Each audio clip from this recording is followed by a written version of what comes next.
Je m'appelle Alexandre Lauterwasser, j'habite Heiligenberg près du lac de Constance. Tout a commencé quand j'ai eu 12-13 ans, lorsque j'ai trouvé une tortue comme celle-là en forêt. Je m'y suis consacré pendant des années, j'en ai élevé aussi, et aujourd'hui, il doit bien avoir entre 80 et 100 tortues dans le jardin et aux alentours. Un beau jour, j'ai découvert les figures de Chladni. Ernst Flori Chladni était un chercheur contemporain de Goethe qui frottait avec un archet des plaques de métal sur lesquelles était saupoudré du sable et dont les vibrations y formaient de magnifiques structures, lesquelles, et c'est ce qui m'a surpris, avaient de grandes similitudes avec des structures rencontrées dans la nature et en particulier avec la carapace de tortue.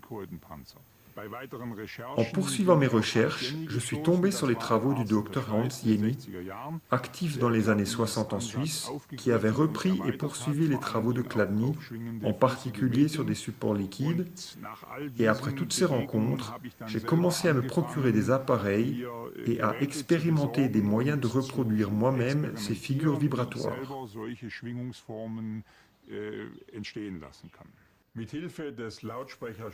Avec l'aide du spécialiste en haut-parleurs, M. Lua, j'ai pu réaliser un générateur de vibrations et de fréquences capable de les transmettre directement à une plaque.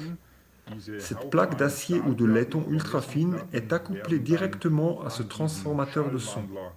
Elle doit être parfaitement horizontale, ce qui peut être réglé avec un niveau à bulles, et lorsque tout est prêt, on la saupoudre uniformément de sable tamisé très fin.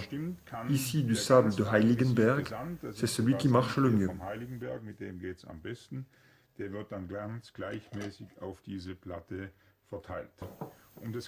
Pour pouvoir illustrer et enregistrer l'expérience, on la filme avec une caméra vidéo. Lorsque tout est prêt, je mets en route le générateur de fréquences en commençant par une fréquence relativement basse.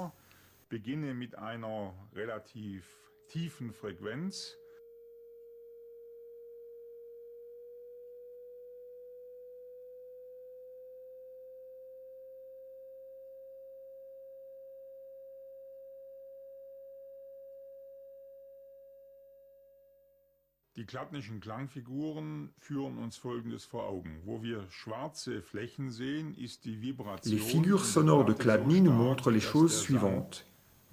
Là où nous voyons des surfaces noires, la vibration de la plaque est si forte que le sable y est balayé. La surface est déformée, un peu comme une tôle ondulée, et les lignes claires, comme nous l'enseignent les physiciens, sont des zones de maillage où règne quasiment le calme et où le sable peut se concentrer et rester.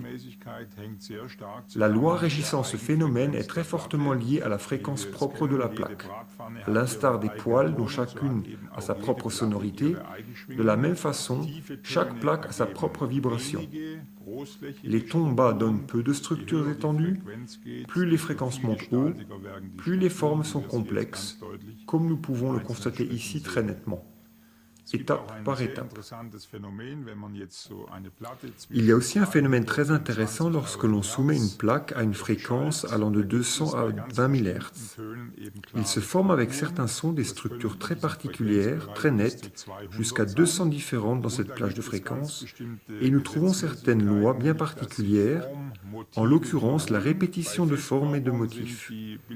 Ces formes sont très facilement reproductibles sur les corps solides si l'on emploie les mêmes matériaux, les mêmes épaisseurs, les mêmes vernis dans un environnement où le climat est identique à plus ou moins 5 degrés. On obtient, à des variations minimes près, les mêmes images aux mêmes fréquences. Partant des questions relatives à la surface de la carapace de tortue, j'ai commencé à découper des plaques métalliques elliptiques et à les soumettre à des fréquences. Ce fut pour moi une surprise de constater que les éléments de base formant la structure de la carapace de tortue apparaissaient à certaines fréquences bien précises sur ces plaques elliptiques en vibration. Nous obtenons de façon très nette une couronne de 24 champs périphériques.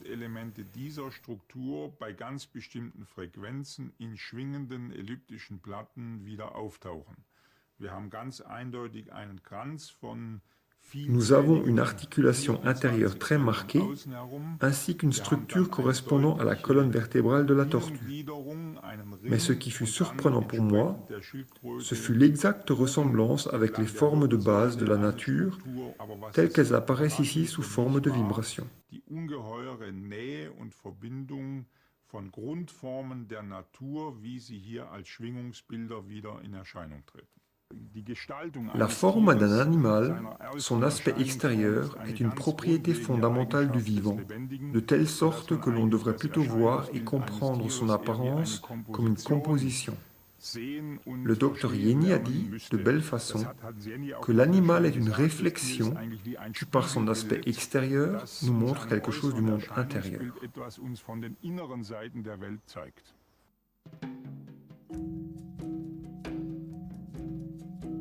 Après une étude intensive des figures sonores de Chladni, je suis passé à celle de l'eau, le plus universel des résonateurs que nous connaissons, dans sa capacité à réagir aux sons, vibrations, différentes fréquences et même à la musique.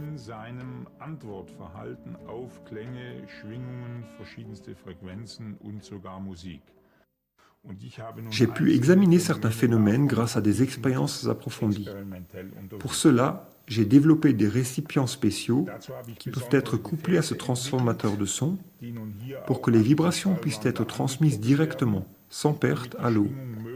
Parce que l'eau est encore plus sensible, tout doit être encore plus précis et équilibré.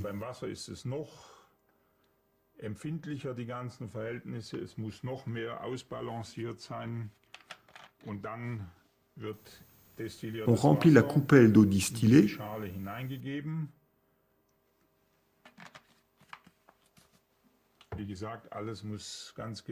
Comme dit, tout doit être parfaitement d'aplomb.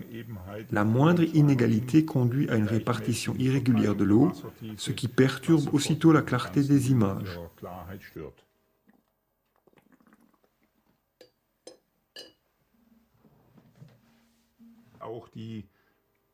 L'épaisseur de la couche d'eau joue un rôle très particulier. On doit développer beaucoup de doigté pour déterminer quelle est l'épaisseur d'eau optimale selon le type d'expérience que l'on veut faire.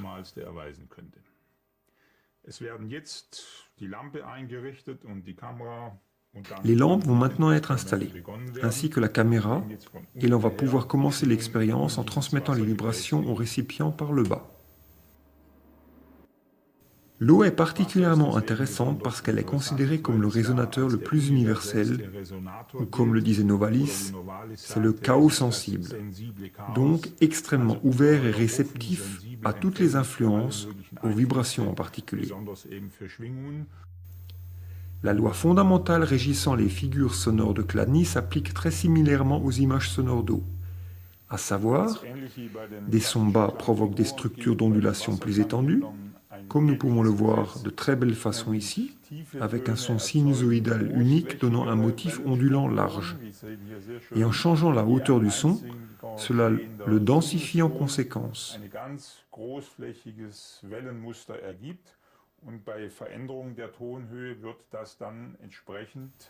Cela fait partie d'un principe tout à fait fondamental de l'eau, qu'à un endroit de l'espace, différents mouvements et impulsions puissent se superposer et s'interpénétrer.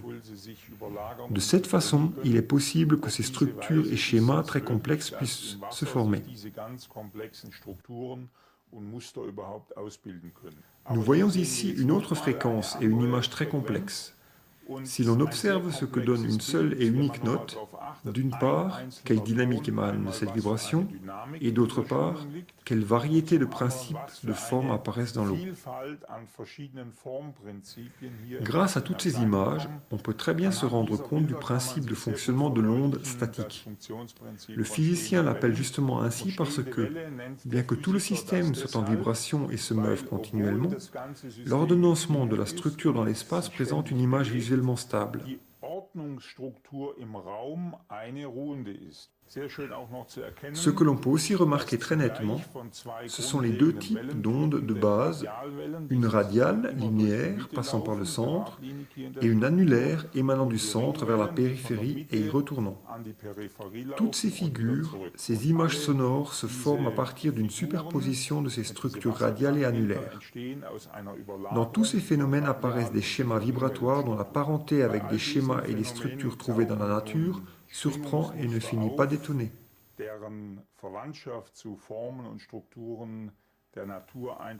Nous avions juste là une structure d'ordre 3, 6, que l'on peut comparer à cette monocotylédone en fleurs. Nous avons ici un lys, où nous voyons une structure d'ordre 3, une fois dans un sens et une fois en opposé. Ou le même principe lorsque l'on observe une structure vibratoire à 4 cellules, avec une disposition d'ondulation tétramère en bosse et une tétramère en creux, décalée d'une phase. C'est justement cela qui est étonnant, que ce « comment » du processus vibratoire se retrouve toujours dans le « comment » de la forme dans la nature.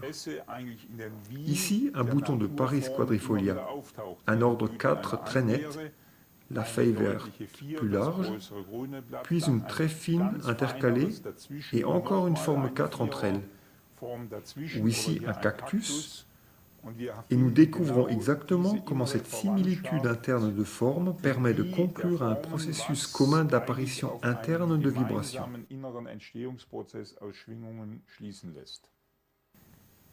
Ici, un exemple d'image de vibration à structure pentamère. 5 rayons vont vers les angles, 5 vers le milieu des côtés, donc à nouveau 5 fois des ondes en creux et 5 fois en bosse entre ces branches. C'est exactement comme avec cette Hoya carnosa, avec à l'extérieur cette grande fourrure en 5 et celle à l'intérieur qui est une ordonnance exactement décalée d'une phase. Ici, un ordre de nombre élevé, comme avec une rosette ou bien dans l'art, les vitraux des églises, la rosace, bien connue des spécialistes, apparaît ici en image vibratoire d'une onde statique. Et dans la nature, justement, cet exemple de tige de graines de Salsifis des prés, qui est en fait très clairement une image modèle de la nature.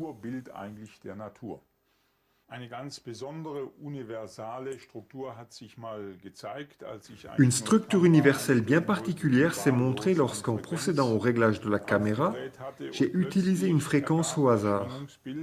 Soudain, l'image vibratoire montra une rotation, tout d'abord lentement, puis d'un coup, 2 spirales opposées, une dextrogire et une lévogire, s'entrecroisant comme dans le cœur d'un tournesol.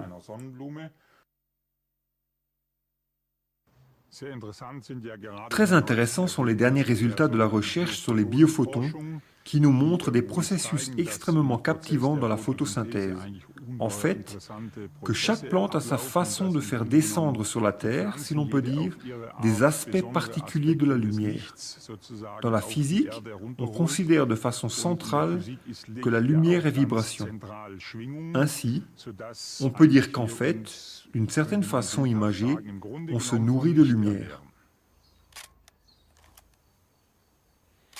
J'ai commencé de façon fondamentale en 88-89 et depuis, il doit bien y avoir environ 10 000 clichés, diapos ou négatifs et plus de 200 heures de vidéos que j'ai produits de cette façon.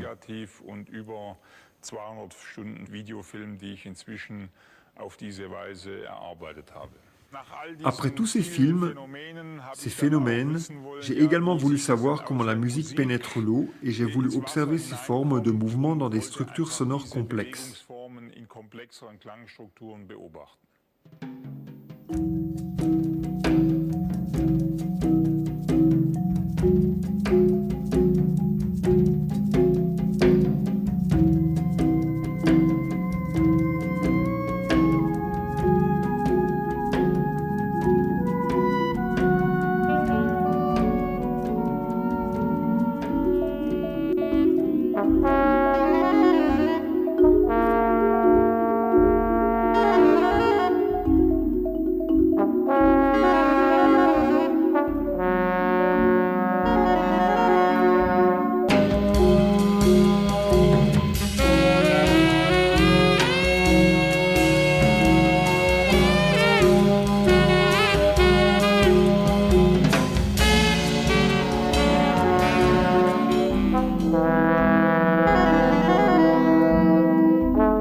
Après de nombreuses années de travail intensif, j'ai eu le sentiment que c'était suffisamment mûr pour être montré et je me déplace depuis pour de nombreuses conférences, ce qui m'oblige à charger la voiture jusqu'au toit avec d'innombrables coffres et appareils.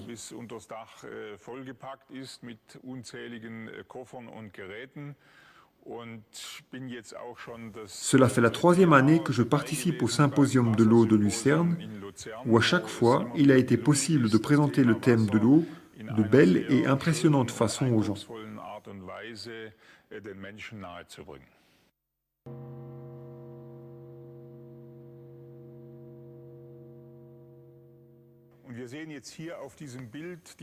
Nous voyons ici sur cette image la très belle représentation indienne antique de Shiva Nataraja, la représentation de la marche du monde telle la danse d'un dieu.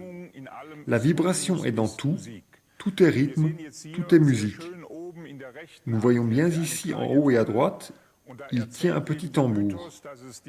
Le mythe dit que ce sont les vibrations de ce tambour qui ont déclenché les premières vagues sur l'océan primordial, l'Océanos, jusque-là absolument calme. C'est pourquoi on pourrait dire que l'onde est le phénomène originel par excellence de tous les phénomènes vibratoires et de création.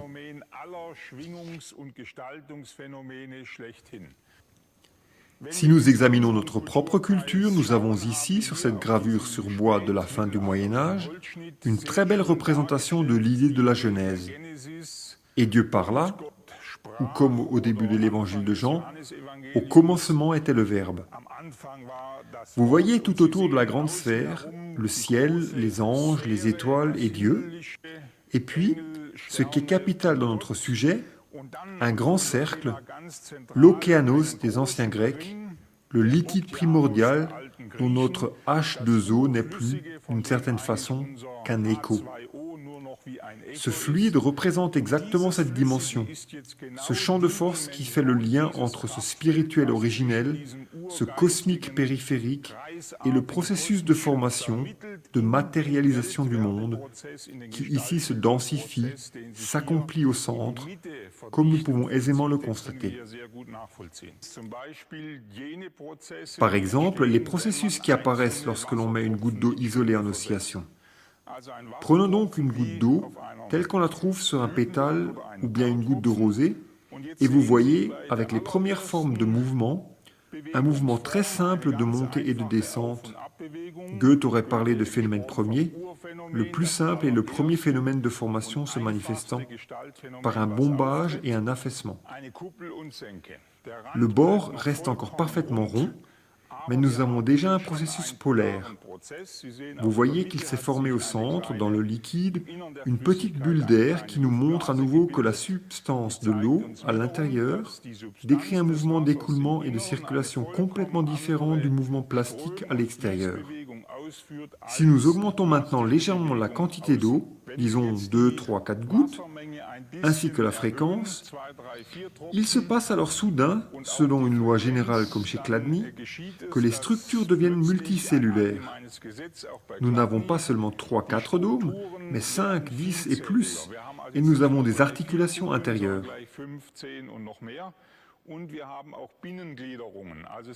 Nous n'avons donc pas simplement un cercle à l'extérieur et un dôme au milieu, mais, comme on peut très facilement le constater ici, des cercles intermédiaires. Ceci constitue, comme je viens de le dire, une loi tout à fait générale. Vous le voyez, dans les formes complexes également, on retrouve néanmoins toujours le phénomène premier d'affaissement et de bombage. Si nous coupons le son, nous retrouvons la goutte telle qu'au début, parfaitement ronde. L'eau est ici quelque peu épaissie avec de la glycérine, et nous constatons très nettement qu'il se forme au centre une structure quasi-cristalline. Donc, si on réduit la fluidité de l'eau, si on l'épaissit, le processus de formation bascule immédiatement vers le cristallin. Ceci est un processus vraiment prépondérant. La manière dont l'eau est liquide dans notre monde a quelque chose à voir avec la forme des êtres vivants, leur corps, leurs organes, qu'il s'agisse de plantes, d'animaux ou de l'homme.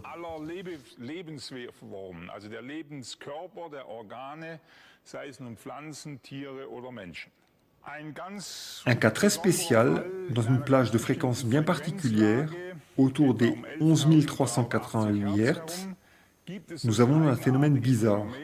La plaque vibre en elle-même. Elle flotte de façon spéciale, ce qui donne des petites zones sur l'ensemble de la plaque où le sable ne se rassemble pas au calme, le long des lignes, mais où il commence à tourner, à virevolter. Vous voyez cela ici très bien, comment différents tourbillons d'extrogir et lévogir se croisent et s'interpénètrent. On peut voir et apprendre ici de façon très impressionnante quelque chose de très important. La forme ne se crée pas de façon additive à partir de différentes parties, mais c'est au contraire le mouvement qui leur donne quelque part leur position dans l'ensemble. Donc, la forme n'est pas issue d'une addition de petites briques atomiques, mais d'un tout dans lequel les parties s'incorporent et d'où naît la forme. Vous pouvez le voir de façon très impressionnante ici.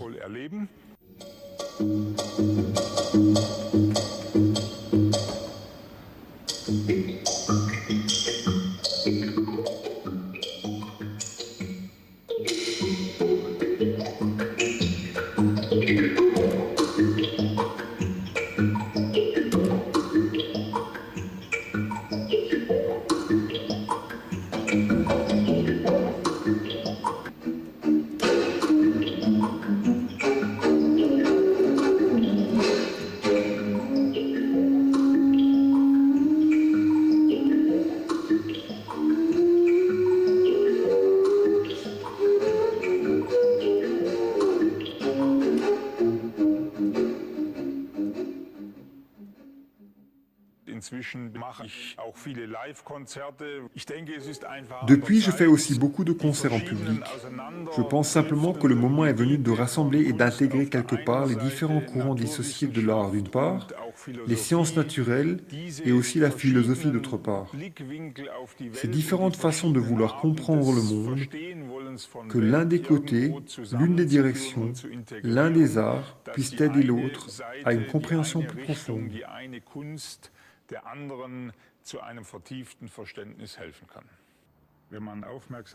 Lorsque l'on observe attentivement la nature, on découvre partout les traces et les signatures de vibrations et de rythme. Chaque bord de feuille a son propre code, son propre rythme. Dans sa dentelure, on peut le voir sur le pissenlit et dans beaucoup d'autres cas. Un autre exemple est donné par les sutures osseuses de notre crâne, ici sur une tête de mouton.